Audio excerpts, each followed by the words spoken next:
परिचय। मित्रों, कभी आपने विचार किया है कि हम भोजन क्यों खाते हैं? हाँ, बिल्कुल सही, क्योंकि यह स्वादिष्ट एवं ऊर्जा का स्रोत होता है। इस मॉड्यूल में हम खाए जाने वाले विभिन्न खाद्य पदार्थों के बारे में जानेंगे। उद्देश्य। इस पाठ के अंत में हम निम्न करने में सक्षम हो जाएंगे: पोषकों को सूचीबद्ध करना, खाद्य पदार्थों में कार्बोहाइड्रेट, प्रोटीन और वसा का पता लगाना, विभिन्न विटामिनों और उनकी भूमिकाओं का वर्णन करना, शरीर में खनिजों के महत्व को समझना, शरीर में आहारीय रेशों और जल के महत्व की व्याख्या करना, संतुलित आहार के महत्व की व्याख्या करना, हीनता जन्य रोगों को परिभाषित करना। भोजन क्या है? मित्रों, जब हमारी मां हमारे लिए दाल, रोटी, सांभर, इडली, चावल इत्यादि स्वादिष्ट भोजन पकाती हैं, तो हम रोमांचित होते हैं, है ना? आपने अवश्य ध्यान दिया होगा कि भोजन खाने के बाद हम ऊर्जावान महसूस करते हैं और विभिन्न प्रकार के क्रियाकलाप कर सकते हैं। क्या आप इसका कारण जानते हैं?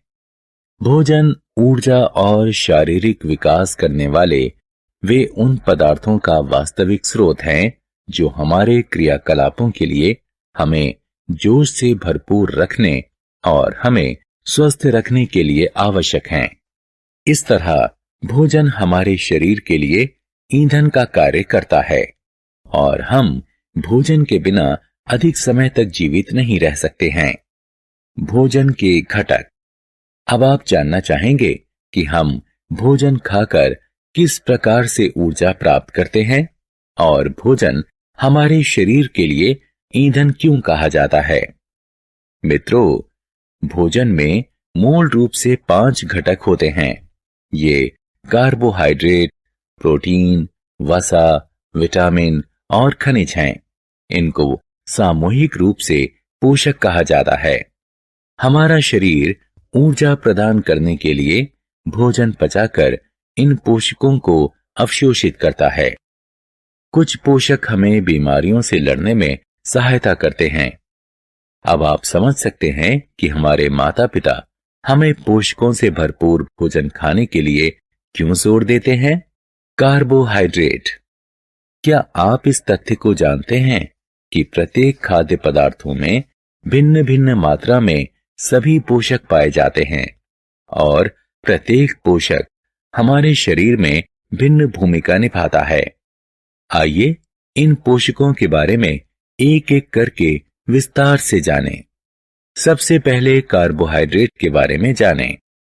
कार्बोहाइड्रेट जीवित कोशिकाओं के लिए जरूरी संरचनात्मक घटक का निर्माण करता है। वे प्राणियों के लिए ऊर्जा का प्रमुख स्रोत है। कार्बोहाइड्रेट में शर्करा, स्टार्च, फाइबर इत्यादि शामिल हैं। वे मुख्य रूप से गेहूं, चावल, आलू और मक्का में पाए जाते हैं। प्रोटीन। आपने अवश्य देखा होगा कि जो बच्चे दूध नहीं पीते हैं वे कमजोर हो जाते हैं और उनका शारीरिक विकास भी कम होता है, क्योंकि दूध में वृद्धि के लिए जरूरी प्रोटीन होते हैं। हमारे आहार में मांस, मछली, अंडा, दाल, पनीर और सोयाबीन प्रोटीन के कुछ महत्वपूर्ण प्रमुख स्रोत हैं। प्रोटीन का प्रमुख कार्य ऊतकों का निर्माण एवं क्षतिग्रस्त ऊतकों में सुधार करना है। कार्बोहाइड्रेट के अभाव में प्रोटीन को ऊर्जा के स्रोत के रूप में इस्तेमाल किया जाता है। वसा। मैं जानता हूं कि आप सभी को पिज्जा, बर्गर, पनीर इत्यादि बहुत पसंद हैं, लेकिन आपके मम्मी पापा ये सब नियमित रूप से खाने से रोकते हैं, क्योंकि इनमें भारी मात्रा में वसा होता है। वसा हमें ऊर्जा प्रदान करता है यदि हम इस ऊर्जा का इस्तेमाल नहीं करते हैं तो हमारा शरीर भविष्य में इस्तेमाल करने के लिए बॉडी फैट के रूप में भंडार बना लेता है। यही कारण है कि अधिक चिकनाई वाली चीजें खाने वाले लोग मोटे हो जाते हैं। वसा के प्रमुख स्रोतों में घी, मक्खन, पनीर और दूध हैं। विटामिन। मित्रों, जब आप बीमार होते हैं और डॉक्टर के पास जाते हैं तो वह आपको हल्के भोजन के साथ फल खाने के लिए कहते हैं, क्योंकि हमारे शरीर की अधिकांश प्रक्रिया में फलों एवं सब्जियों में उपस्थित विटामिनों की जरूरत होती है। इनकी जरूरत कम मात्रा में पड़ती है। यहाँ विटामिनों, उनके स्रोत और उनकी भूमिकाओं की सूची दी गई है। खनिज। आपने खनिज से भरपूर खाद्य पदार्थों के विज्ञापन अवश्य देखे होंगे। आइए अब हम देखें कि वे क्यों इतना महत्वपूर्ण हैं। पौधों को वृद्धि के लिए खनिजों की जरूरत है।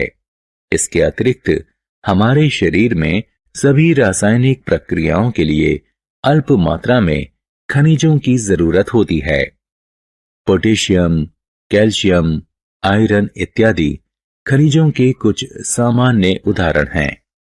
आइए हम अगली तालिका में खनिजों के स्रोतों और उनकी भूमिकाओं के बारे में कुछ और जानें। आहार्य रेशे। प्रिय मित्रों, क्या आप जानते हैं कि हमारे शरीर में पोषक तत्वों के अतिरिक्त आहार तंतु भी महत्वपूर्ण भूमिका निभाते हैं। इनको सामान्य रूप से रूक्षांश यानी रफेज के रूप में जाना जाता है। यहां आपके लिए यह जानना जरूरी है कि रूक्षांश हमारे शरीर को कोई पोषण नहीं प्रदान करता है, लेकिन इसका आयतन बढ़ा देते हैं। ये केवल पौधों में पाए जाते हैं। दाल, आलू, ताजे फल और सब्जियां रूक्षांश के प्रमुख स्रोत हैं। ये हमारे शरीर को अपचित भोजन से छुटकारा दिलाते हैं। जल। आइए अब हम जल के बारे में जानें, जो हमारे भोजन का भी महत्वपूर्ण घटक है। हमारा शरीर अधिकांश जल द्रव रूप में ग्रहण करता है। इसके अतिरिक्त हम भोजन पकाते समय भी इसमें जल मिलाते हैं। जल हमारे शरीर को भोजन से पोषक अवशोषित करने में सहायता करता है। यह हमारे शरीर से कुछ अपशिष्टों को पेशाब एवं पसीने के रूप में बाहर निकालने में भी सहायक है।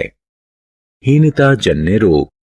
मित्रों, संतुलित आहार के बारे में जानने के बाद हमें यह भी अवश्य जानना चाहिए कि यदि हम उचित आहार नहीं लेते हैं तो हमें किन समस्याओं का सामना करना पड़ेगा।